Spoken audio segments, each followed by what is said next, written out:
Вчера околу Пладне изби тежок шумски пожар во близина на село Никошток, општина Липково. Пожарот за жал активен и денес и покри вчерашната итну потреба на тракторите на дирекцијата за заштита и спасување. Овде со мене е Кири Михилов, заменик од директор на Национални шуми, кој што и во текот на вчерашниот ден и денес раководи со акцијата на гасење на овој тежок и сложен процес. Кире, како ти изгледа ситуацијата? Токму така, директоре, како што кажавте, пожарот се појави во текот на вчерашниот ден, некаде веднаш над селото, значи кај последните куќи од Никоштак.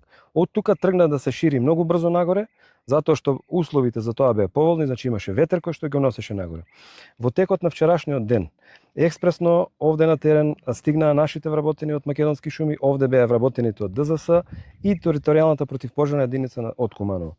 Во текот на доцна попладневните часови ни се приклучи околу 30 местни жители од Никоштак кои што во огромна мера помогнаа во текот на вчерашниот ден и заедно со тракторите кои што делуваа вчера, генерално онаа линија која што се откачи нагоре беше ставена под контрола. Меѓутоа, во текот на денешниот ден, повторно поради ветерот кој што се појави овде, пожарот повторно почна да се шири во два крака. Едниот крак се шири кон манастирот Матече, Света Богородица над Матече, а вториот крак повторно сврте и се враќа на кај Никоштак. Меѓутоа, како што може да видите и вие, нели, подготвени сме во текот на целиот овој ден. Денеска овде имаме 4 пинцгауери, имаме еден БТР кој што е овде во случај на потреба, затоа што знаете, нели, дека има 6 тони вода, околу 50 луѓе во моментов ја бранат